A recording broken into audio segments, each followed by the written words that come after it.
Bonjour à tous, bienvenue sur la plateforme GoToWebinar pour ce deuxième webinar Culture Champ organisé par Bayer en partenariat avec Ternet.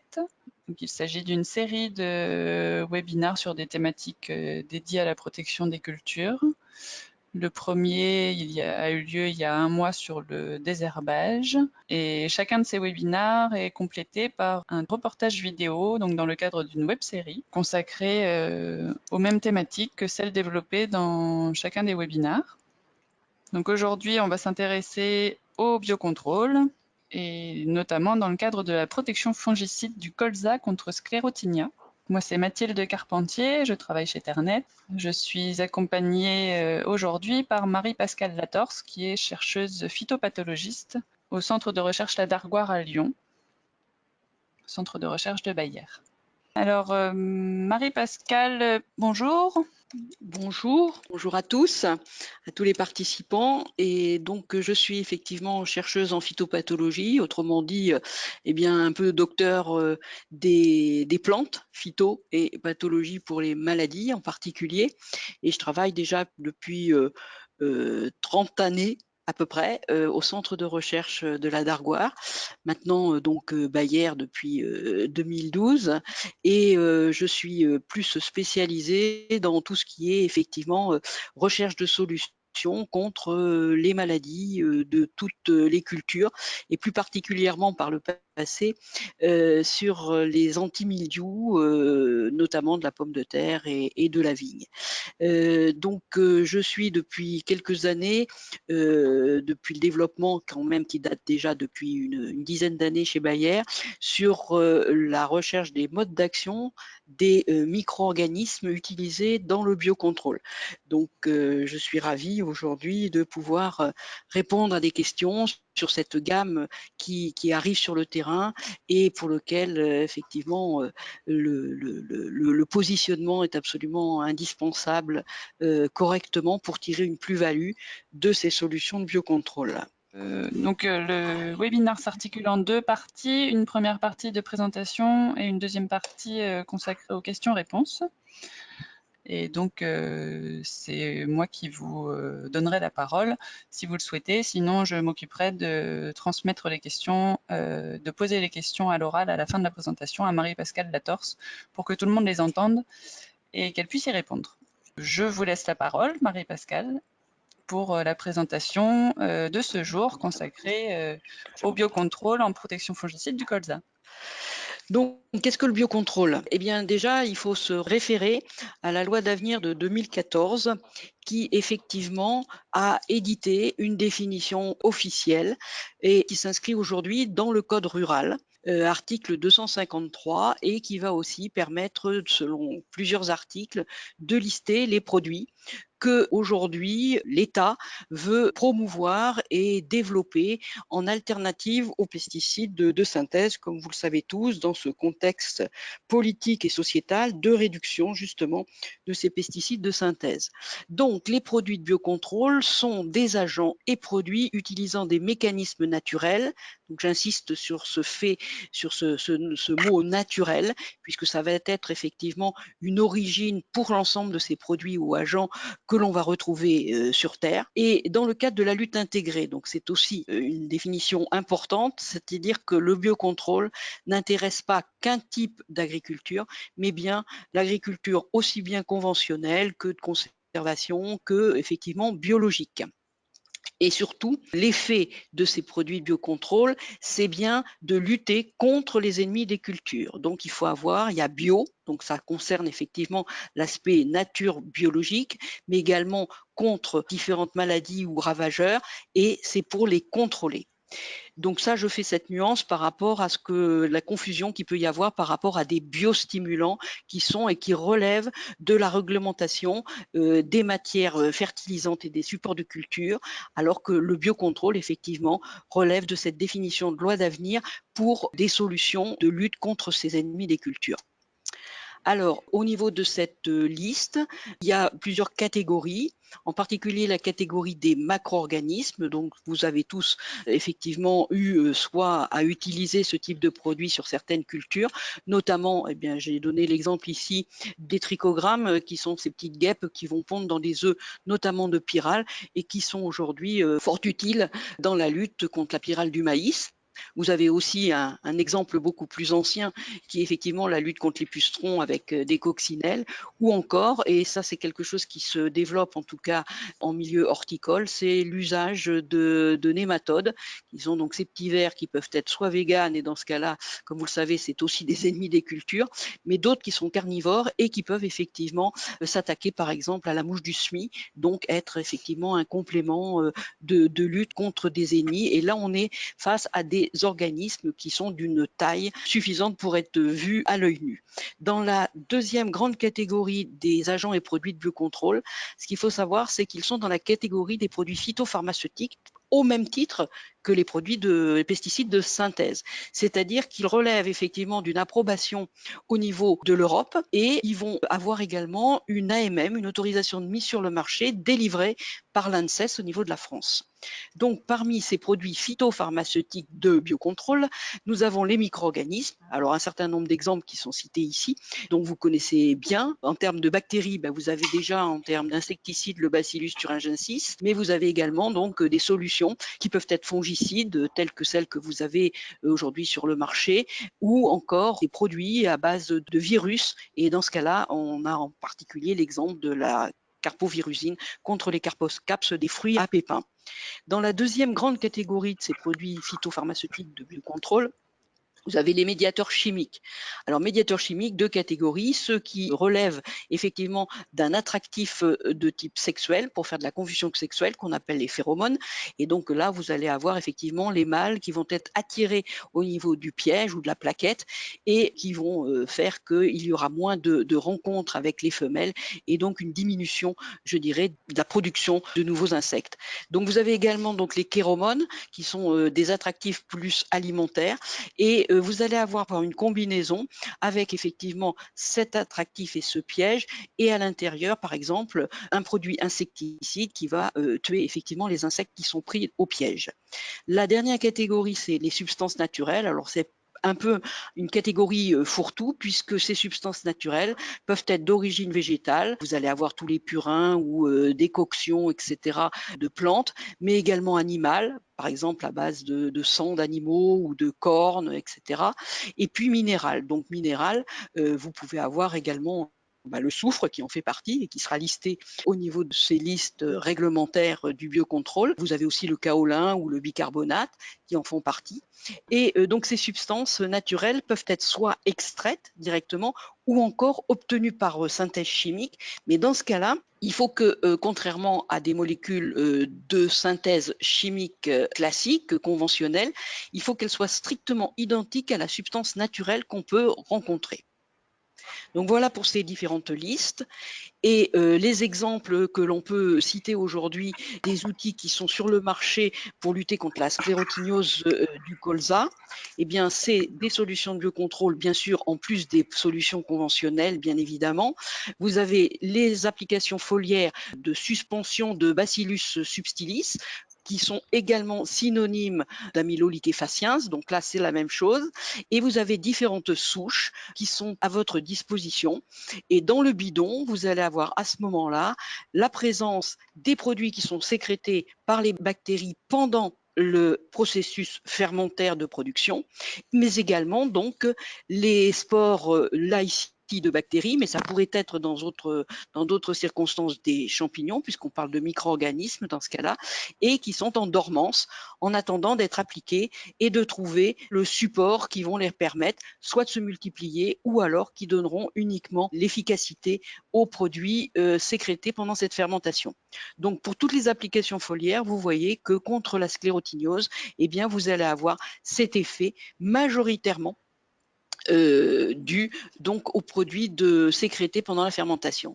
Autre produit que vous avez donc au catalogue, c'est par rapport à des applications au sol de mycoparasites, dans ce cas-là, et qui conduisent à la destruction de l'inoculum qui peut être au sol, soit sous forme de sclérote, soit sous forme mycélienne. Là, vous avez donc deux champignons, cette fois-ci microscopiques, qui sont le Coniotherium minutans et le Pythium oligodendron. Donc là, qu'est-ce qui se passe effectivement? On va revenir au bidon. Qu'est-ce qui se passe au niveau de ce qu'il y a dans ce bidon et quelle est la survie des bactéries qu'on peut envisager en application foliaire? Donc là, je vous ai montré des images effectivement prises au microscope qui nous permettent effectivement de dénombrer la quantité de spores qu'il va y avoir dans votre bouillie d'application aux différentes dilutions qui peuvent être préconisées au niveau de la fiche technique d'utilisation.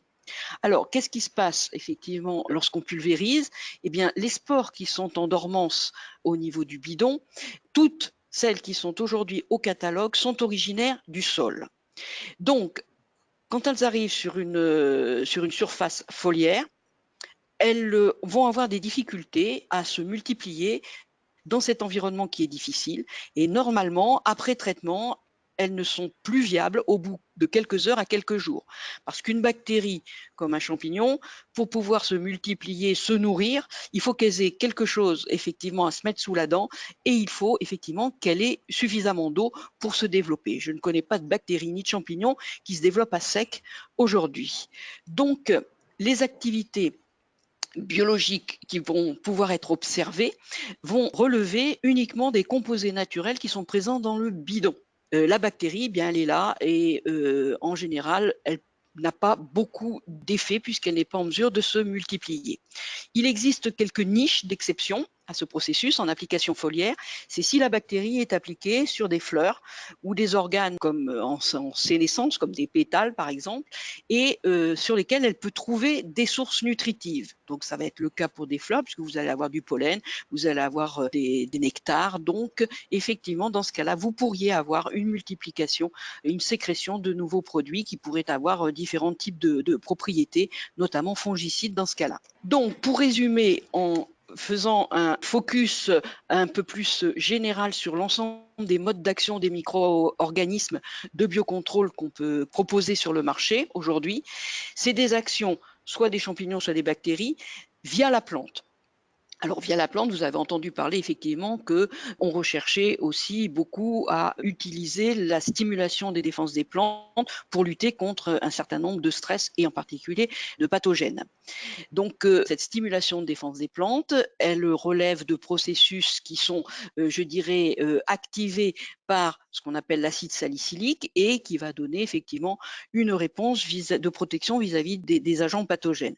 Vous pouvez également, via la plante, avoir une deuxième voie de signalisation et donc de défense qui passe par les racines et qui est d'un autre ordre que celui qui passe par les feuilles uniquement. Donc quand vous avez effectivement une protection et une application au niveau du sol, là les bactéries qui sont originaires du sol vont pouvoir effectivement attirer par les exudats racinaires, se développer, se nourrir et si le sol est suffisamment humide, parce que là encore, effectivement, si c'est dans une période de sécheresse, elles vont pas avoir l'eau non plus pour se multiplier, mais si les conditions sont réunies, elles vont pouvoir effectivement protéger la racine, mais surtout, elles vont pouvoir effectivement émettre un certain nombre de stimuli qui vont entraîner une reconnaissance par la plante et la mise en œuvre donc d'un système de défense. Donc voilà par rapport à la plante, mais il peut y avoir aussi une autre action qui relève d'une biostimulation grâce aux hormones et aux, par exemple, des auxines ou d'autres types de molécules qui sont des hormones végétales et qui peuvent aussi, vu que ces bactéries vont être en mesure de sécréter un certain nombre de composés, eh bien, de participer à la dégradation de la matière organique du sol et en particulier préparer à une meilleure assimilation par la plante des nutriments minéraux du type phosphore, par exemple. Donc voilà pour effectivement les actions via la plante, mais également donc vous pouvez avoir parce qu'il va y avoir une espèce de protection par ce biofilm protecteur au niveau des racines, une compétition par rapport à l'espace et déjà une barrière physique par rapport aux agresseurs qui pourraient être des agresseurs telluriques. Troisième autre catégorie, donc concernant effectivement ce que je vous ai déjà présenté comme solution potentielle contre le sclérotinia, en particulier les sclérotes et le mycélium, c'est l'hyperparasitisme. Donc là, vous avez une interaction directe entre deux organismes vivants, c'est du corps à corps, et donc en particulier eh bien, une destruction par ce micro-organisme pathogène d'un autre micro-organisme, et donc une protection potentielle en limitant la multiplication de l'inoculum. Et puis enfin, la dernière catégorie, qui est celle qui est le plus souvent responsable de la protection contre ces ravageurs, c'est effectivement la production de substances chimiques naturelles, puisque produites directement par la bactérie ou par le champignon, qui peuvent être différents métabolites, donc des toxines, mais des On a peptides aussi et des enzymes qui servent déjà à dégrader la matière organique pour que la bactérie ou le champignon s'en nourrissent. Et l'ensemble de ces molécules chimiquement naturelles peuvent avoir différents types de propriétés potentielles, insecticides, c'était le cas de Bacillus thuringiensis, comme on l'a dit, ou fongicides, ou bactéricides, voire même nématicides, et pourquoi pas herbicides.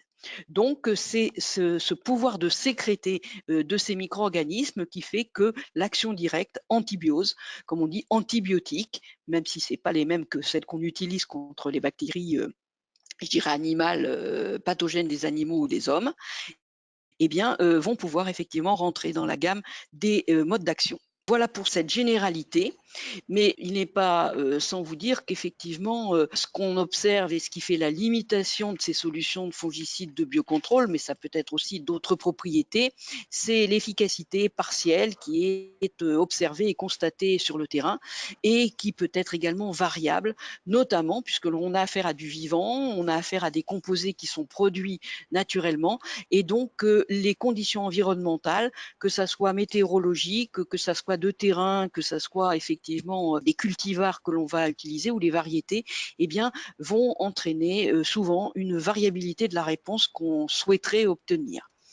Et donc, eh bien, le constat qu'on a fait et l'enseignement qu'on a pu avoir et les leçons qu'on a pu tirer de l'expérimentation déjà depuis quelques années, c'est qu'est-ce qu'il faut faire pour effectivement que ça rate?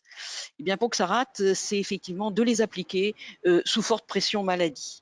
Parce qu'effectivement, on a affaire, notamment quand il s'agit d'une action principale liée à la survie du micro-organisme dans le milieu dans lequel on l'applique, c'est que déjà, il va avoir quand même un certain handicap pour se multiplier. Et donc, sous forte pression maladie, il risque d'être mis à mal. Et également, s'il s'agit d'un phénomène d'antibiose parce qu'il a déjà produit quelque chose dans le bidon, dans ce cas-là, eh bien, on voit très bien qu'avec des produits qui vont avoir quand même un potentiel moindre aux doses auxquelles on les applique aujourd'hui sur le terrain, eh bien, risque d'être fortement handicapé pour assurer une protection totale. Et puis de les utiliser seuls, parce que comme on voit, il y a une variabilité. Donc les constats qu'on a fait, c'est qu'en général, sauf pour les macro-organismes qui sont autre chose, là je parle vraiment des catégories micro-organismes ou produits phytopharmaceutiques, comme on l'a dit tout à l'heure, eh bien l'utilisation seule, quelquefois, est un frein à observer une efficacité complète. Et puis surtout, toujours pour la même question, si on a affaire effectivement à des pathogènes qui se développent rapidement, eh bien les aspects, les applications curatives, effectivement, ne vont pas pouvoir rendre compte de l'effet potentiel de votre biocontrôle, puisque effectivement le champignon risque de ne pas pouvoir être atteint par l'application du produit en temps et heure, si j'ose dire. Donc, si on prend en compte uniquement l'efficacité, eh bien, ça va être compliqué de pouvoir concurrencer les actions et les efficacités qu'on connaît aujourd'hui des produits phytopharmaceutiques de synthèse que vous connaissez bien. Alors, les composantes des succès qu'on a pu observer justement en parallèle de qu'est-ce qui fait que ça rate aujourd'hui et qu'on a une efficacité partielle, c'est effectivement de les appliquer dans le cadre d'une lutte intégrée, qui est la discussion. Qui est la définition aujourd'hui qui est donnée au niveau officiel. Donc, lutte intégrée, c'est-à-dire tenir compte globalement et réfléchir, je dirais globalement, de tous les paramètres, savoir utiliser le conventionnel quand il le faut, de positionner effectivement par rapport aussi à des rotations, par rapport effectivement à des mesures prophylactiques et par rapport à l'aspect variétal aussi de votre culture. Et puis, agir en préventif, essentiellement par rapport effectivement aux solutions qui sont proposées actuellement sur le marché. Et puis ne pas seulement prendre en compte l'efficacité, mais également et le rendement, mais également la qualité de la récolte et la possibilité avec ces solutions de biocontrôle de pouvoir réduire effectivement l'utilisation ou le nombre d'applications des produits phytosanitaires de synthèse, des produits conventionnels, donc en limitant éventuellement les résidus avant récolte. Donc, en l'occurrence, comme je vous l'ai dit précédemment, eh bien, les conditions environnementales sont absolument fondamentales pour la réussite de ces applications de biocontrôle et d'en tirer la meilleure plus-value. Et c'est donc toujours raisonné par rapport à une association, à une collecte de données justement environnementales, que ce soit le type de sol, la plante, l'environnement, et ça peut être avec l'aide effectivement d'OAD ou simplement d'observations très très directes de l'agriculteur à la parcelle, et donc de pouvoir également suivre comment va réagir le pathogène et quel va être son cycle de développement dans les conditions particulières du moment. Donc les clés du succès, eh ben, ça sera aujourd'hui à le considérer un peu comme le vouloir dans le domaine automobile de vouloir passer du tout pétrole au tout électrique. Eh ben, on pense aujourd'hui avec ce qu'on a entre les mains, c'est qu'il y aura plusieurs étapes certainement pour arriver à des succès, et c'est certainement de les utiliser en association ou en programme et de réfléchir bien sûr à la réduction des produits conventionnels qu'on peut appliquer aujourd'hui et leur nombre d'applications.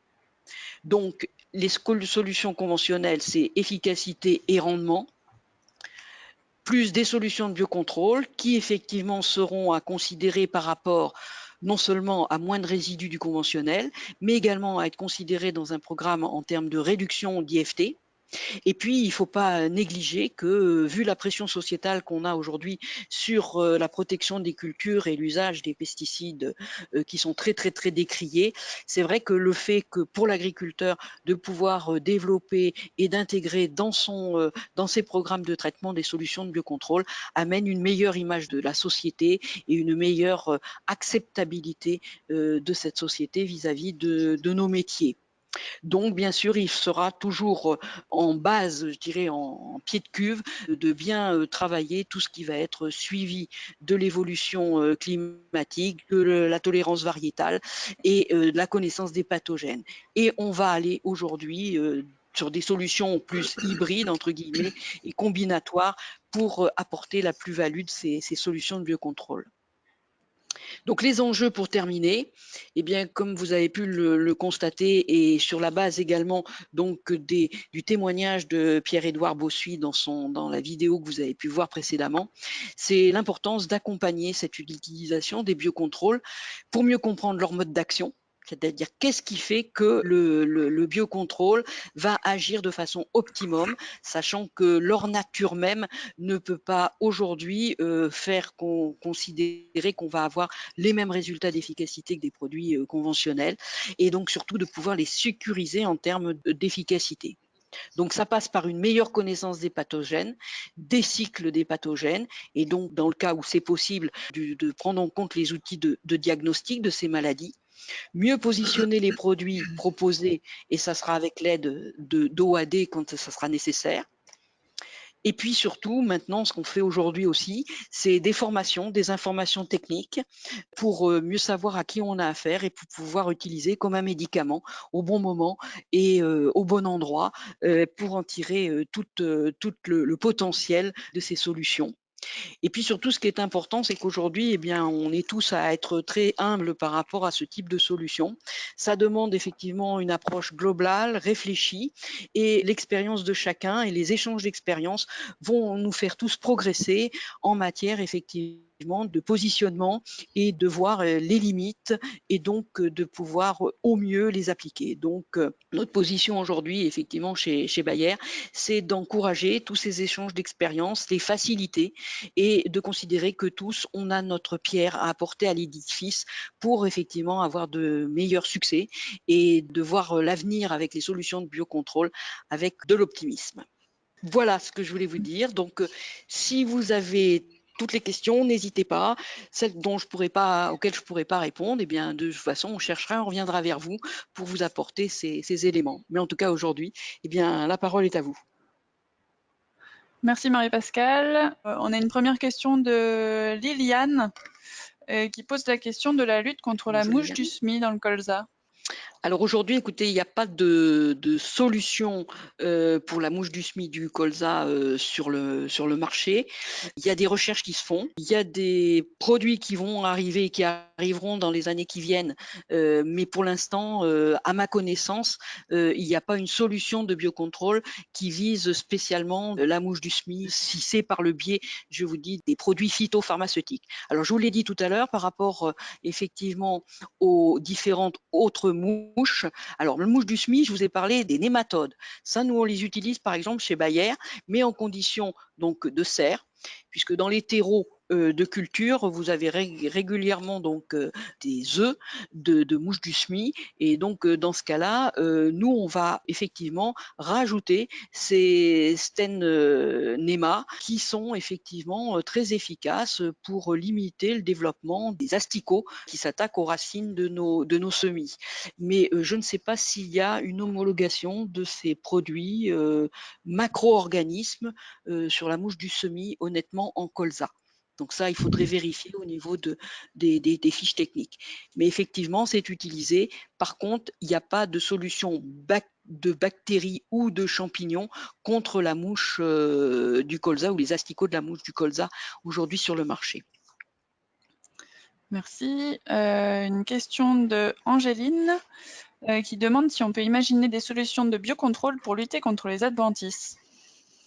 Alors, effectivement, c'est une question qu'on s'est posée. Il y a eu dans les années, il y a plus de 30 ans de cela, notamment en Australie, l'utilisation contre certaines mauvaises herbes d'essayer d'implanter la rouille qui correspondait à ce type de mauvaise herbe, mais en l'occurrence c'est jamais radical, et mettre une maladie sur une plante, bon là il s'agissait d'une maladie obligatoire, mais c'était vraiment très très partiel et ça n'était pas suffisamment, je dirais, foudroyant pour pouvoir effectivement envisager un développement plus important. Par contre, on peut avoir des solutions de biocontrôle parmi les substances ou les extraits de certains végétaux, et aujourd'hui ça peut exister, d'avoir des substances qui sont effectivement herbicides également, puisque une bactérie et un champignon peut effectivement avoir des effets phytotoxiques, si vous voulez, et donc qui pourraient éventuellement jouer comme herbicide.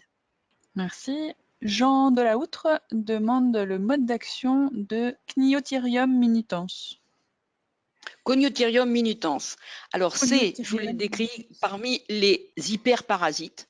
Autrement dit, le Coniotherium qui est un champignon, les spores de ce petit champignon vont effectivement aller détruire, il va se nourrir des sclérotes de Sclerotinia. Donc vous allez avoir ces sclérotes qui sont du champignon pur de Sclerotinia, à partir desquels il va y avoir effectivement fructification et formation des spores qui sont les spores contaminatrices au niveau des pétales et de la partie aérienne du colza. Et donc vous allez avoir ce conothérium qu'il faut qu'il soit appliqué au niveau du sol, qui va effectivement s'occuper de se nourrir et de détruire et de rendre non fructifiables les sclérotes de sclérotinia. Donc, ils vont stériliser les sclérotes parce qu'ils vont les rendre, les réduire en petits morceaux. Et donc, voilà, c'est vraiment du corps à corps. Et l'éconiotherium, ce champignon-là, se nourrit des sclérotes de sclérotinia. D'accord, merci. Frédéric Guillemin qui demande comment peut-on avoir de bonnes évaluations des produits de biocontrôle, sachant que les références sont toujours des conventionnels haut de gamme. Alors en fait, ce qu'il faut savoir, c'est que vu qu'on veut la promotion aujourd'hui d'un point de vue étatique, la promotion des solutions alternatives au biocontrôle, dans les programmes d'évaluation, on ne les compare pas aux produits conventionnels.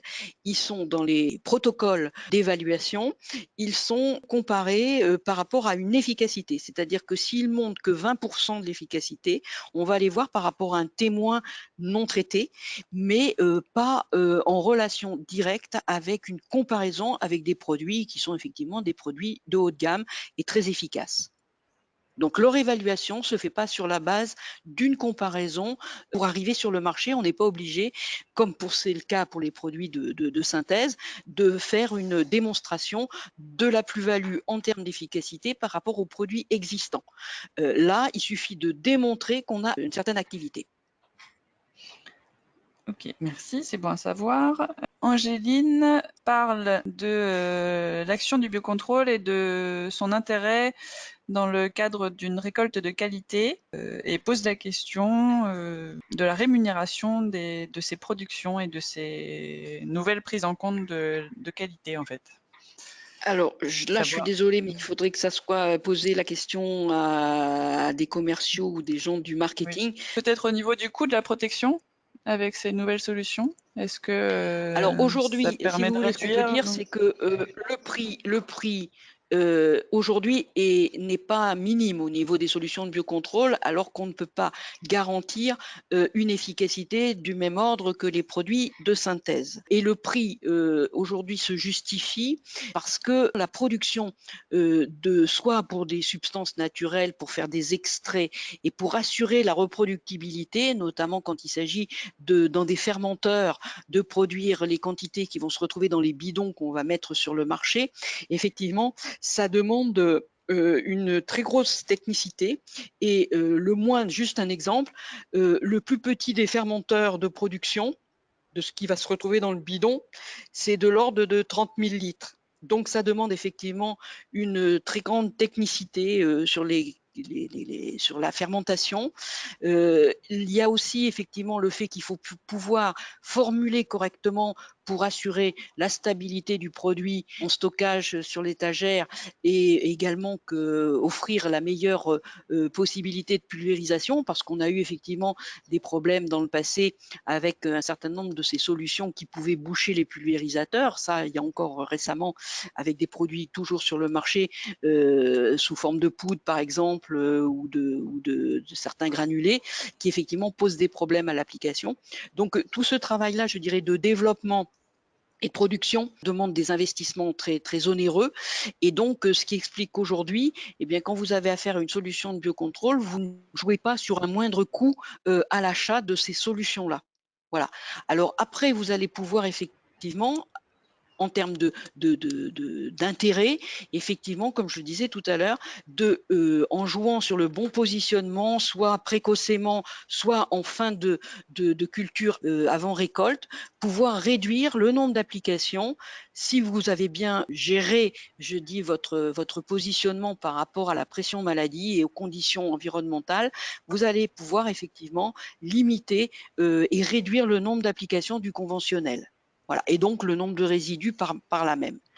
Mais donc sur le bilan financier, je vous dis là c'est culture par culture, je vous dirais pathogène pratiquement par pathogène pour pouvoir faire les comptes sur effectivement ce que ça apporte en termes de. Alors après ça peut apporter aussi une image par rapport à la rémunération que vous introduisez par rapport à l'accès de votre récolte par effectivement les consommateurs à proprement parler et avec des labels que vous allez pouvoir effectivement mettre en avant au niveau de vos clients.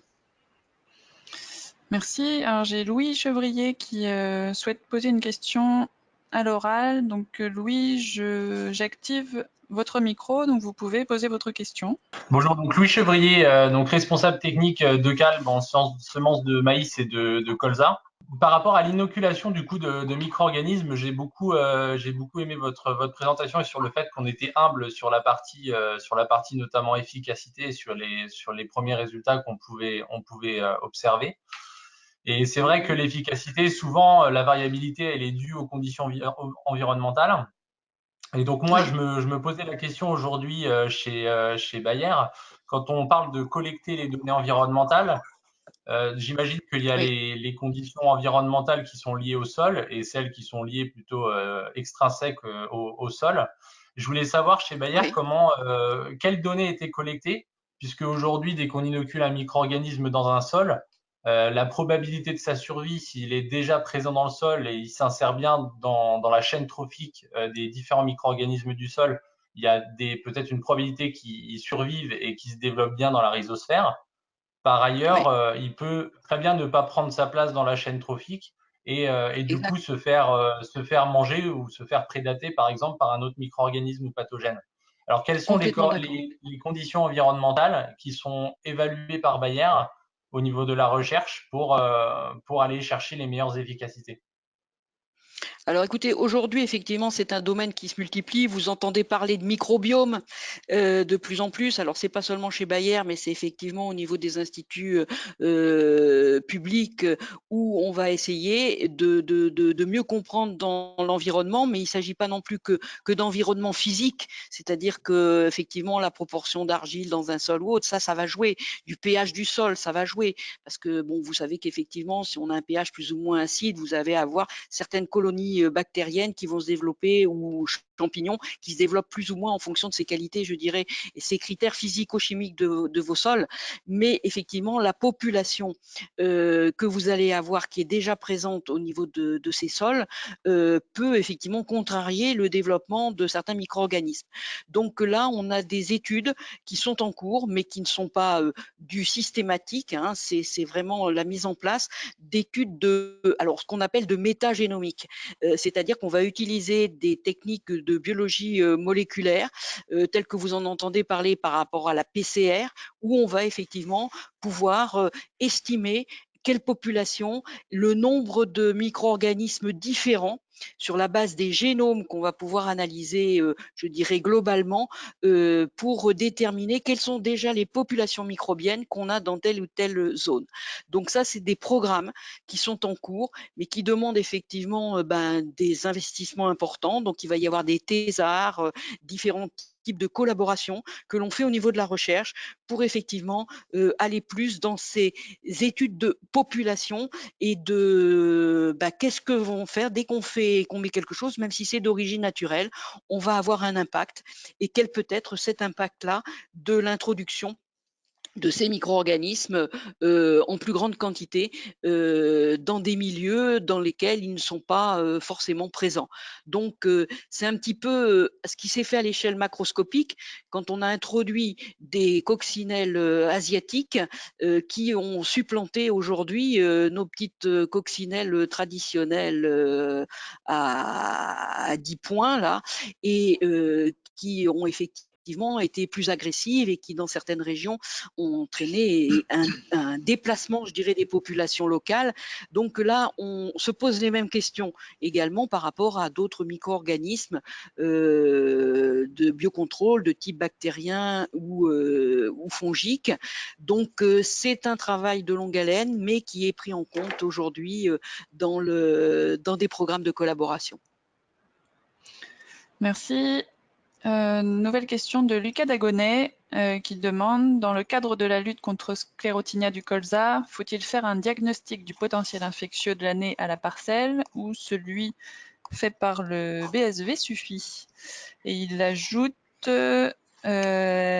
lorsque l'on protège le colza avec un produit de biocontrôle contre Sclérotinia, qu'en est-il des autres maladies? Est-ce que le fongicide de synthèse à demi-dose suffit pour maintenir la protection jusqu'à la fin du cycle de la culture? Donc déjà, par rapport au diagnostic sclérotinia, c'est vrai que il existe effectivement des diagnostics possibles, hein, faits par Terra Innovia ou d'autres sociétés, qui va mesurer effectivement la quantité de mycélium sur pétale, donc en faisant une collecte de pétales et de regarder la fréquence de pétales contaminés avec le sclérotinia, sachant que là, le pétale est vraiment le relais pour l'installation sur l'ensemble de la plante aérienne du sclérotinia par l'émission de ces fameuses spores qui sont produites par les sclérotes. Donc, effectivement, il y a plusieurs solutions. C'est déjà d'avoir une espèce de diagnostic, de savoir si la parcelle est anciennement contaminée ou pas avec du sclérotinia. Donc ça peut être aussi à la parcelle. Forcément, un diagnostic, je dirais, régional à plus haut. Aujourd'hui, ce qu'on va tenter de faire, c'est d'avoir beaucoup plus un accompagnement à la parcelle.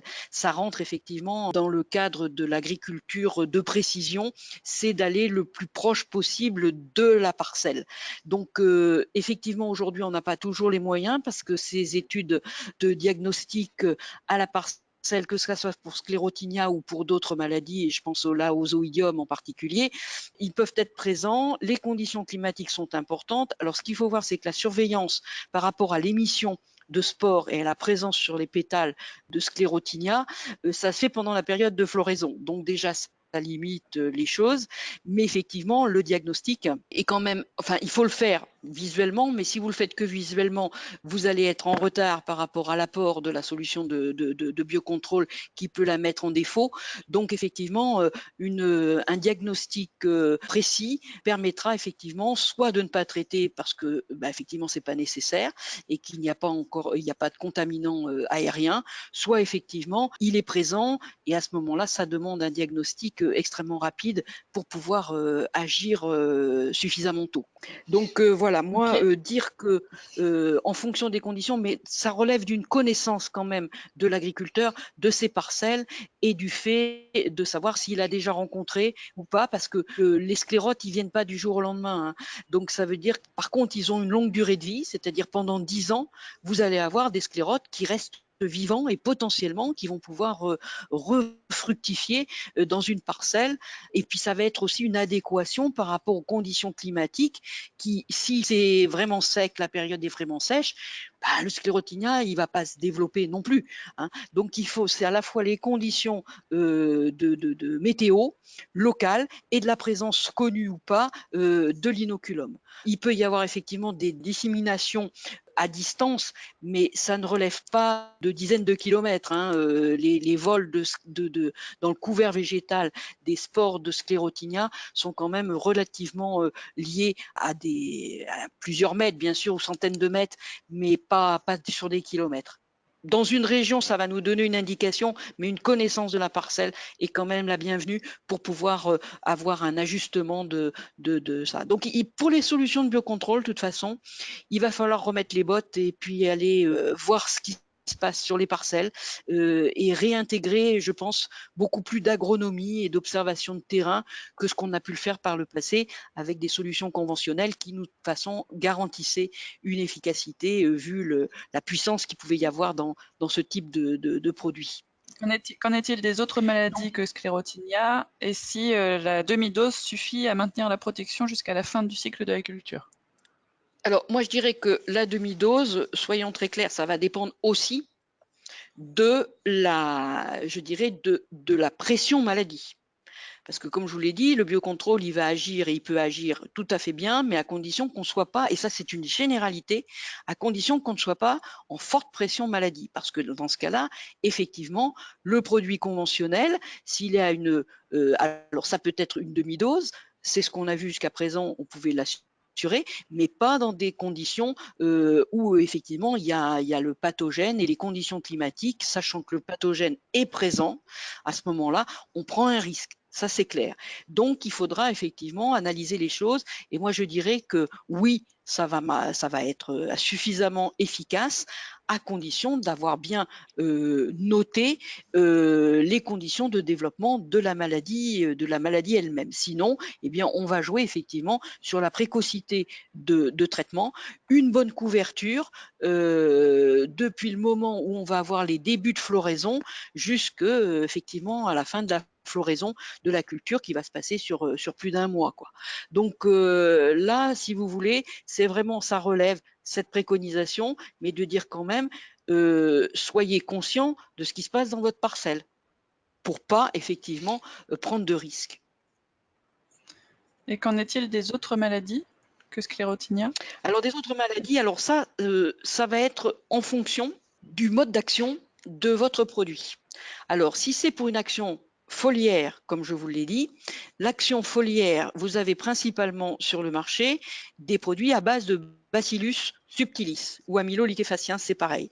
Vous avez différents types de produits et de souches. Le mode d'action, je dirais, cellulaire, donc microscopique, biochimique de ces produits, c'est par la sécrétion de ce qu'on appelle des lipopeptides. Alors, des lipopeptides, c'est quoi? Alors, j'ai l'habitude de donner cette image-là qui est en tout cas gastronomique, si elle n'est pas technique, c'est de comparer les lipopeptides à des gratons lyonnais. Bon, puisqu'on est à Lyon, parlons-en, même si vous êtes dans d'autres régions. Et donc, il y a du gras n'est-ce pas? C'est les lipos, et peptides, c'est la viande, c'est les protéines. Et donc, ça joue comme perturbateur, effectivement, de l'enveloppe qui est également sous forme lipidique des champignons.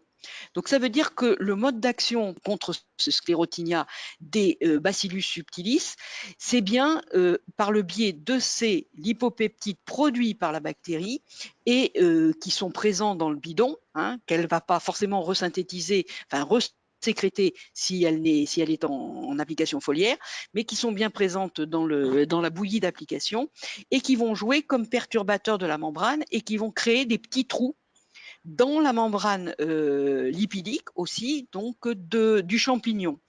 Et ça va entraîner un dégonflage, si vous voulez, une perte d'électrolytes, une espèce d'hémorragie des mycéliums de sclérotinia.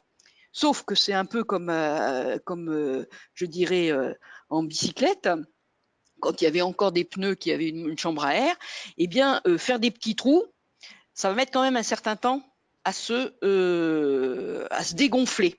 Donc, il y aura une action qui, forcément, il vaut mieux que le produit soit en position préventive et qu'il y ait un excellent contact entre effectivement ces lipopeptides et le champignon qui va se développer à la surface de votre végétal. Donc, une excellente couverture avec ces produits. Donc, vous voyez, le mode d'action biochimique, vraiment intime, qui explique l'efficacité et le fait qu'on va enrayer le développement du mycélium de sclérotinia, il n'est pas spécifique du sclérotinia. Ça peut être pour toutes champignons, alors supérieurs, parce que les mildious n'ont pas les mêmes comportements que forcément les champignons supérieurs, mais vous avez un potentiel sur énormément de champignons avec ces Bacillus subtilis. Sauf ce qui compte, c'est effectivement la quantité que chaque souche et la nature de ces lipopeptides, parce qu'il y a un S au bout de lipopeptide, c'est-à-dire qu'il peut y avoir différents, c'est un peu comme des clous, quoi. Vous avez des clous de différentes tailles avec des têtes qui sont différentes. Ils rentrent jamais à l'intérieur du pneu et de la chambre à air, mais par contre, ils vont faire des trous plus petits, plus grands, en fonction de la nature du clou et de sa forme. Donc, pareil pour les lipopeptides et les différentes souches qui peuvent en produire différentes catégories.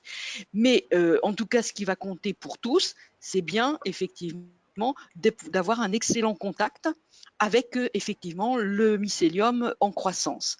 Et si vous avez effectivement un champignon qui va d'abord se développer en surface avant de pénétrer à l'intérieur de la plante, eh bien plus ce temps sera long en surface, plus il y aura des chances d'avoir un bon contact avec les lipopeptides. Donc, dans ce cas-là, oui, il y aura certains champignons pour lesquels on verra plus d'activité en fonction de leur cycle infectieux. Si vous avez des champignons qui pourraient être, je dirais, crevés par ces lipopeptides, mais s'ils ont un très très très court temps en surface du végétal, sachant que ces lipopeptides, par définition, c'est des produits de contact, ils ne rentrent pas.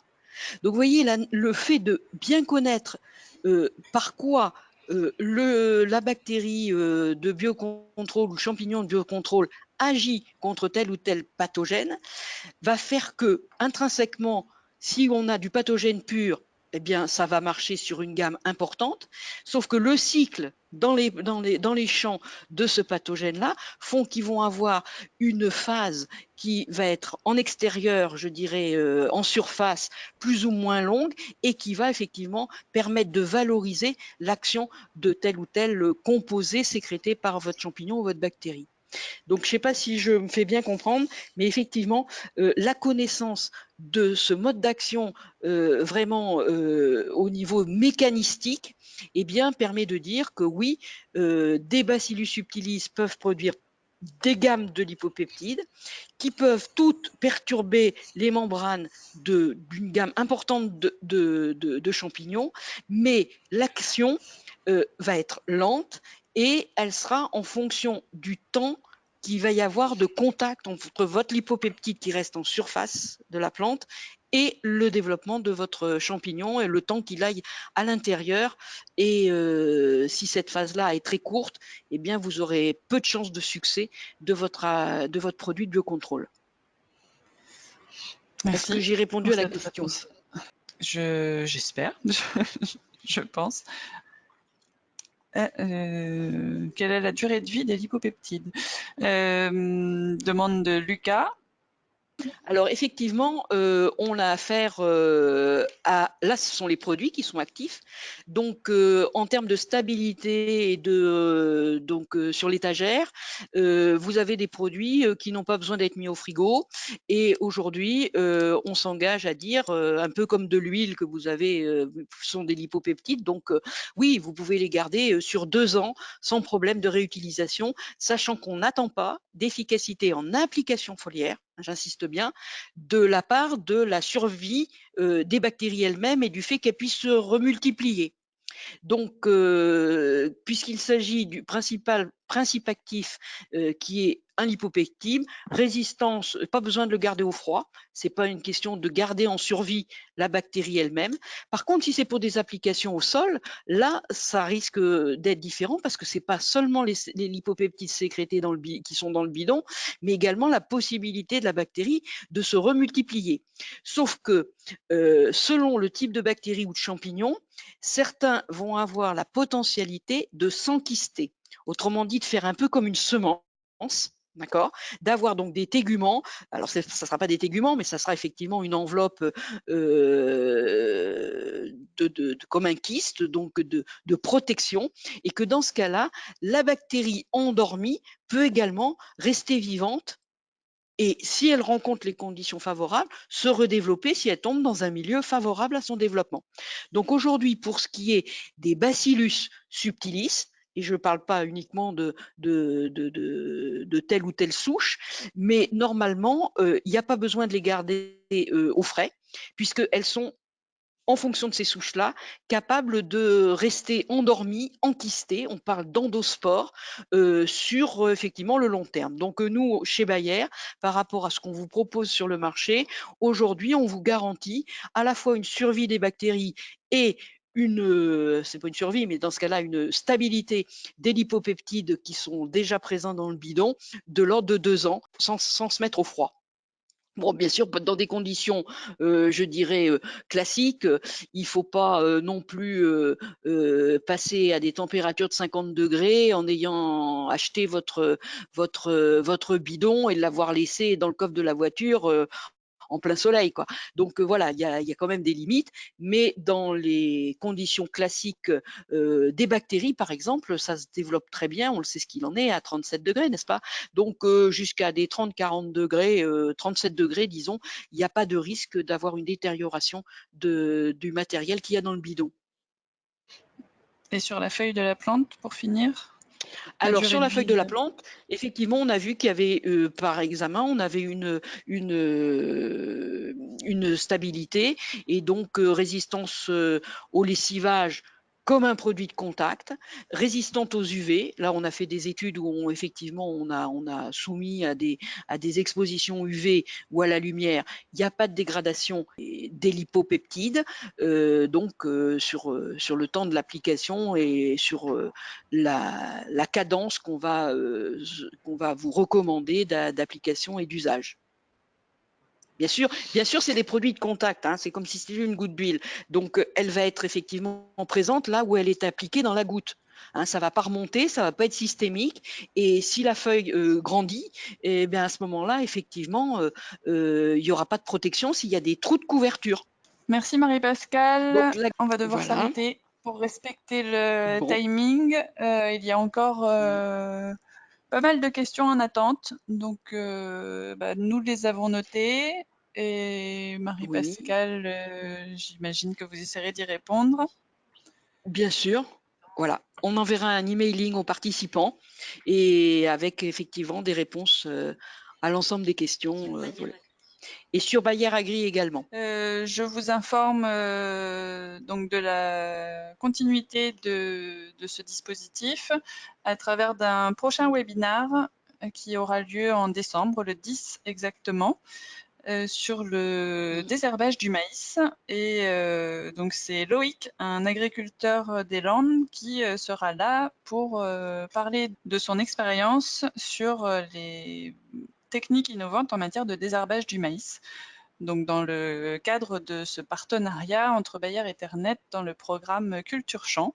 Donc je remercie Marie-Pascale pour son intervention. Ben moi, je vous remercie également et merci à tous les participants pour leurs questions. Et merci donc à tous pour votre participation à ce webinaire en vous disant au mois prochain pour le webinaire, pour le prochain webinaire Culture Champ. Au revoir. Au revoir.